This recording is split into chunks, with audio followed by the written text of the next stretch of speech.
Hello दोस्तों, welcome to Vasu classes. आज हम पढ़ेंगे मनोविज्ञान के कुछ इम्पोर्टेंट क्वेश्चन के बारे में। चलिए देखते हैं। व्यवहार के निरीक्षण द्वारा किसी के मानसिक दशा का पता लगाना किस विधि की विशेषता है? तो ये ऑप्शन है इसके प्रयोगात्मक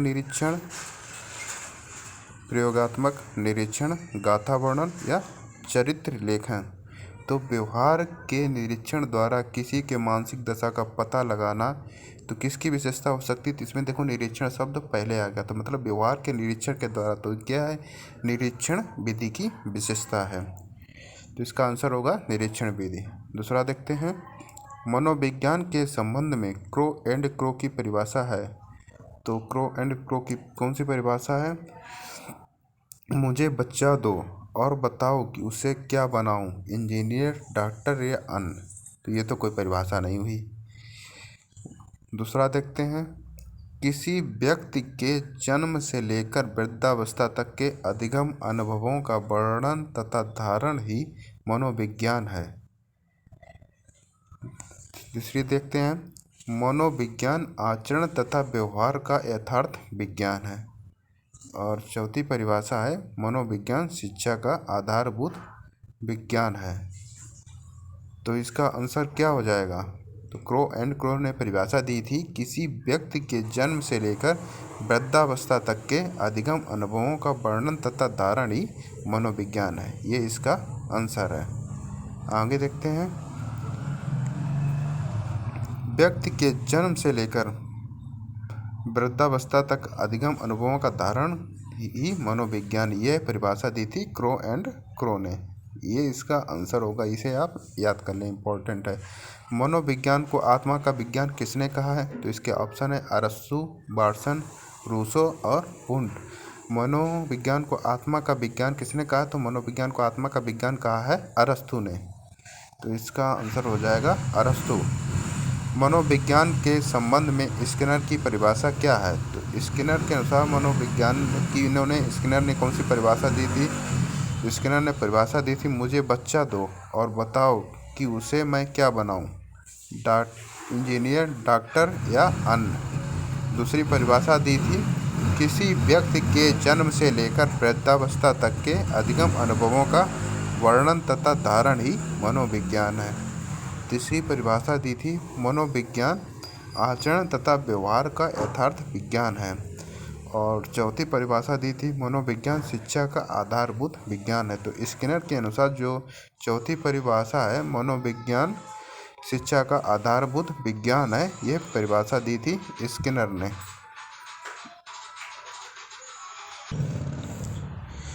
तो मनोविज्ञान शिक्षा का आधारभूत विज्ञान है, ये परिभाषा दी थी। शिक्षा मनोविज्ञान का प्रतिपादन किसने किया था? तो इसके ऑप्शन है वाल्फ, टाइडमैन, वुंड या टिचनर। तो शिक्षा मनोविज्ञान का प्रतिपादन शक्ति मनोविज्ञान शिक्षा मनोविज्ञान के प्रतिपादक हैं वो थॉर्नडाइक, लेकिन यहाँ शक्ति मनोविज्ञान की बात की गई। तो शक्ति मनोविज्ञान के प्रतिपादक हैं वाल्फ। निम्नलिखित में से किसने सबसे पहले प्रश्नावली का निर्माण किया था? तो इसके ऑप्शन है प्लेटो, लोविट, वुडवर्थ या ब्रूनर ने। तो सबसे पहले प्रश्नावली का निर्माण जो है वह किया था वुडवर्थ ने। तो इसका आंसर हो जाएगा वुडवर्थ। क्रो और क्रो ने किस विधि के संदर्भ में कहा है, मनोविज्ञान प्रयोगों का उद्देश्य किसी निश्चित परिस्थिति या दशाओं में मानव व्यवहार से संबंधित किसी विश्वास या विचार का परीक्षण करना है। तो इसके ऑप्शन है अंतर्दर्शन, बहिर्दर्शन, प्रयोगात्मक या जीवन इतिहास। तो इसका आंसर जो हो जाएगा वह हो जाएगा अंतर्दर्शन, मतलब संबंधित किसी व्यक्ति का विश्वास या विचार का परीक्षण करना सभी परिस्थितियों और दशाओं में। तो उसका क्या हो जाएगा? अंतर्दर्शन ही हो जाएगा। परीक्षण करना क्या कहलाता है? अंतर्दर्शन करना। व्यक्ति अपने अंदर का अंतर्दर्शन कर रहा है, मतलब किस प्रकार हर प्रकार की अपनी परीक्षाओं तथा परिस्थिति जो होती हैं उस पर अपना विश्वास व विचार का परीक्षण करना अंतर्दर्शन कहलाता है स्वयं का। खेलों के माध्यम से बालक में कौन सा गुण विकसित होता है? खेलों के माध्यम से सामाजिकता का या नैतिकता का, व्यावसायिकता का या भौतिकता था। तो खेलों के माध्यम से व्यक्ति के सामाजिक गुणों का विकसित हो, सामाजिक गुण व्यक्ति के अंदर बढ़ते हैं। मनोविज्ञान को सर्वप्रथम विज्ञान का दर्जा दिलाने वाली विधि कौन सी है? तो मनोविज्ञान को विज्ञान का दर्जा दिलाने वाली विधि कौन सी है? तो इसका ऑप्शन है अंतर्दर्शन, बहिर्दर्शन या प्रयोगात्मक या जीवन इतिहास। तो आप समझ ही सकते हैं जो मनोविज्ञान को विज्ञान, तो विज्ञान किस पे निर्धारित है? प्रयोग पे निर्धारित है। ठीक है, तो मनोविज्ञान को सर्वप्रथम विज्ञान का जो दर्जा दिलाएगी वह विधि कौन सी होगी? प्रयोगात्मक विधि। इसका आंसर प्रयोगात्मक विधि हो जाएगी। निम्नलिखित में से संज्ञानवादी पद्धति के जनक कौन माने जाते हैं? संज्ञानवादी, तो बार्सन ये तो नहीं है, जीन पियाजे व ब्रूनर, कोहलर व कोफा ये भी नहीं है, कोई नहीं, ये भी नहीं। तो संज्ञानवादी, तो संज्ञान को सबसे ज़्यादा किसने महत्वपूर्णता दी है? तो जीन पियाजे व ने संज्ञानवादी पद्धति के जनक माने जाते हैं। बहिर्दर्शन विधि का प्रतिपादन किसने दिया था? तो बहिर्दर्शन जो विधि के प्रतिपादक कौन है? तो इसके ऑप्शन है जे.बी. बार्सन, वुंट, स्टाउट या स्किनर। तो जे.बी. बार्सन ने बहिर्दर्शन विधि का प्रतिपादन किया जाता, तो बहिर्दर्शन विधि के जनक भी जे.बी. बार्सन कहे जाते हैं। साइकिल चलाने वाला स्कूटर चलाना सीख लेता है, ये कौन सा स्थानांतरण कहलाता है? मतलब पहले तो व्यक्ति साइकिल चला रहा है, लेकिन उसके बाद में वह क्या स्कूटर चलाना सीख लेता है। मतलब कि जो साइकिल से उसका जो साइकिल चलाना, स्कूटर चलाने में सहयोग दे रहा है ना, तो उसमें जब किसी व्यक्ति मतलब छोटी चीज़ से बड़ी चीज़ चलाता है तो वह कौन सा अंतरण होता है? वह होता है धनात्मक स्थानांतरण। तो इसके ये सारे क्या हैं? ये सारे गलत हैं। आंसर इसका क्या हो जाएगा? धनात्मक, इसका सही हो जाएगा। अंतःनिरीक्षण विधि के प्रतिपादक कौन माने जाते हैं? तो अंतःनिरीक्षण विधि के प्रतिपादक जो हैं वुंट या स्काउट, मैकडोगल या स्किनर। तो अंतःनिरीक्षण विधि के प्रतिपादक जो हैं वह वुंट माने जाते हैं।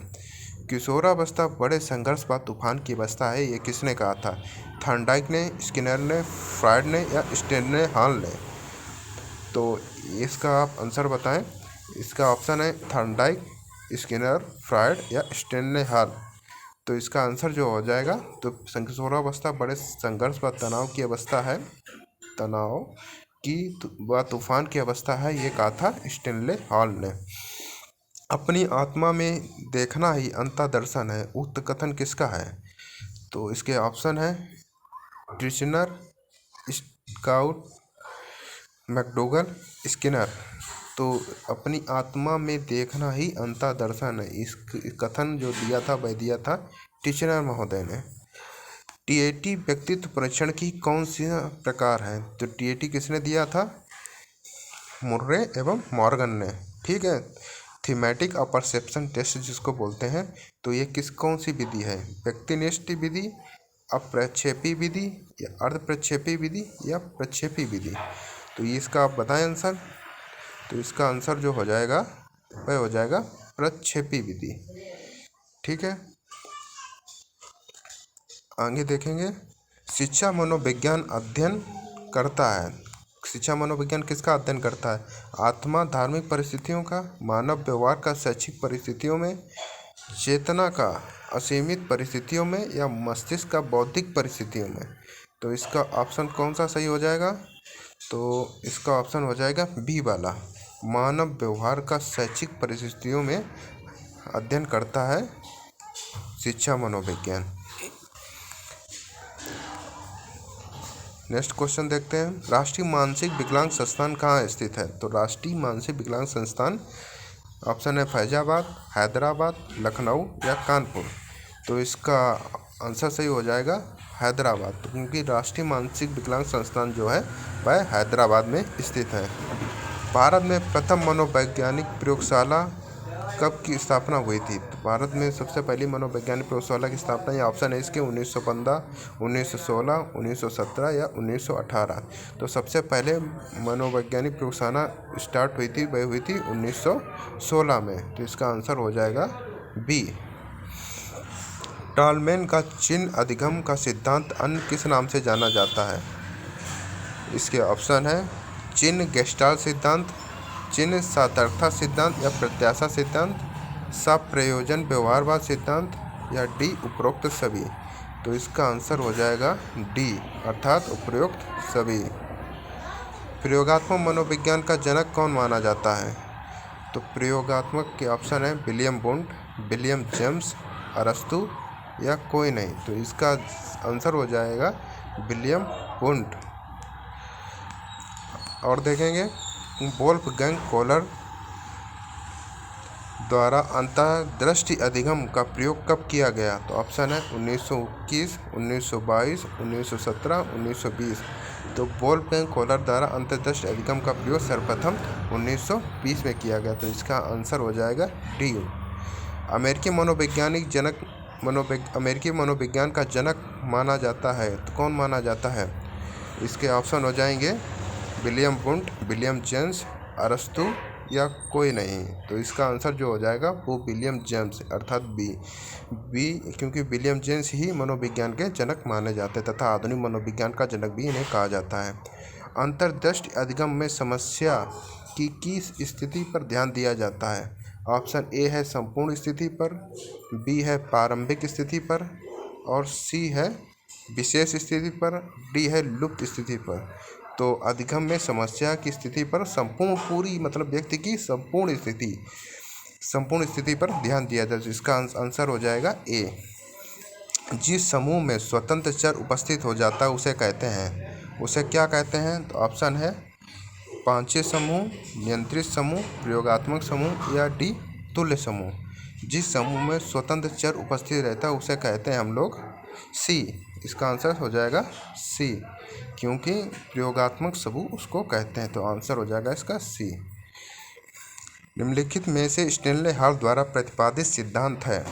तो ऑप्शन है इसका प्रयोजन व्यवहारवाद का सिद्धांत, पुनर्बलन का सिद्धांत, पुनरावृत्ति का सिद्धांत, या द्वितात्विक सिद्धांत।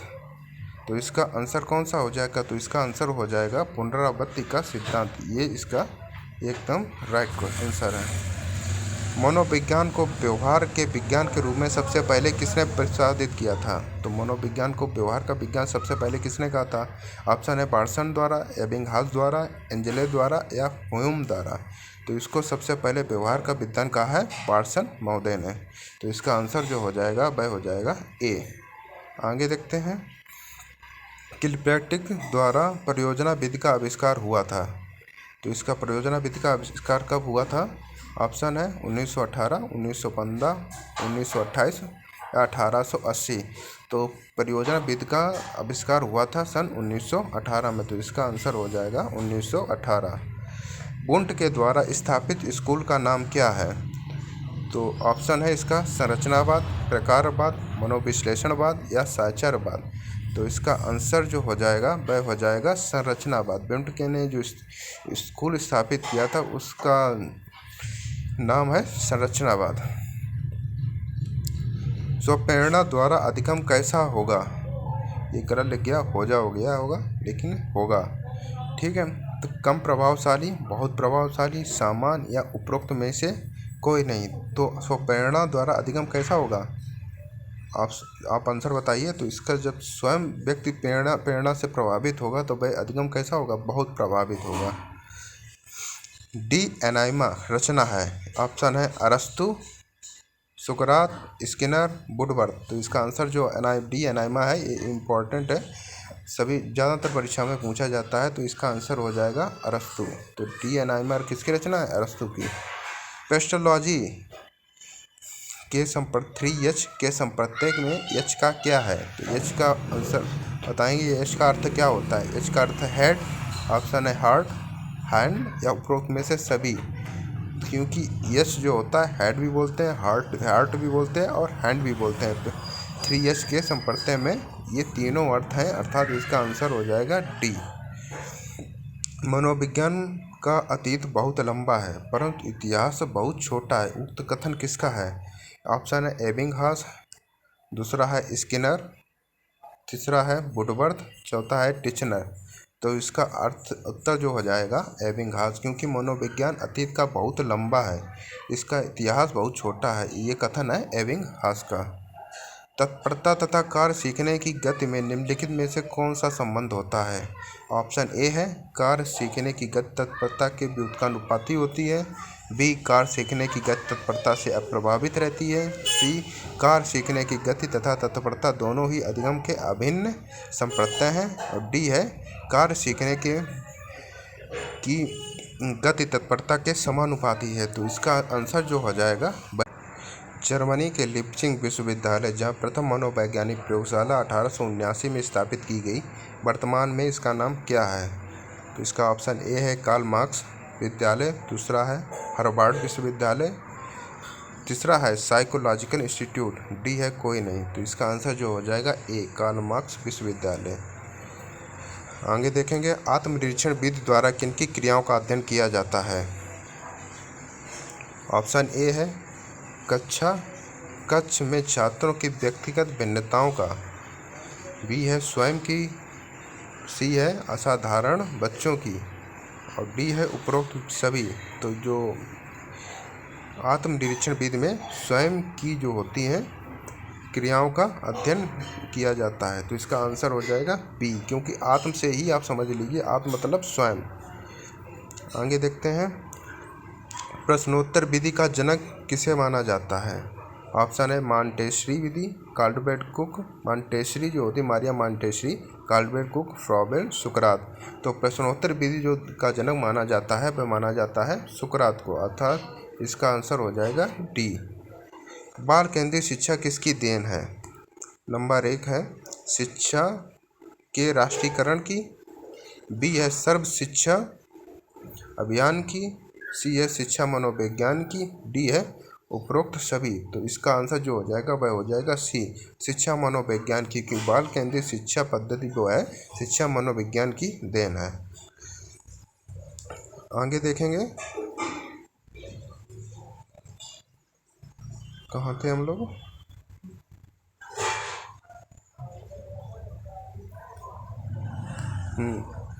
बाल केंद्रित शिक्षा किसकी देन है? वह देन है शिक्षा मनोविज्ञान की। आगे देखेंगे, शिक्षा मनुष्य की अंतर्निहित क्षमता का परिपूर्णता से विकास करती है, यह कथन किसका है? इसका ऑप्शन है ए है विवेकानंद, बी है स्किनर, सी है पेस्टालॉजी, डी है टैगोर। तो इसका जो आंसर जो हो जाएगा वह हो जाएगा ए विवेकानंद। शिक्षा मनुष्य की अंतर्निहित क्षमताओं की परिपूर्णता से विकास करती, तो ये कथन जो है वह विवेकानंद का है। आगे देखेंगे, थॉर्नडाइक ने शिक्षा मनोविज्ञान का कैसा रूप प्रदान किया है? तो उन्होंने, ऑप्शन है इसका निश्चित एवं स्पष्ट, दूसरा है अनियमित, तीसरा है आंशिक स्पष्ट, डी है उपरोक्त में से सभी। तो इसका आंसर जो हो जाएगा वह हो जाएगा निश्चित एवं स्पष्ट। थॉर्नडाइक ने शिक्षा मनोविज्ञान को निश्चित एवं स्पष्ट रूप प्रदान किया है। अगर आप दोस्तों आपको ये वीडियो अच्छी करें, लाइक करें, शेयर करें और सब्सक्राइब करें, और उसमें आप कुछ सुधार देखना चाहते हैं तो आप हमें कमेंट करके ज़रूर बताएं, क्योंकि कमेंट से ही पता चलता है हमारे अंदर क्या गलतियां हैं, क्या है, उसे हम सुधार करने की कोशिश करेंगे। धन्यवाद।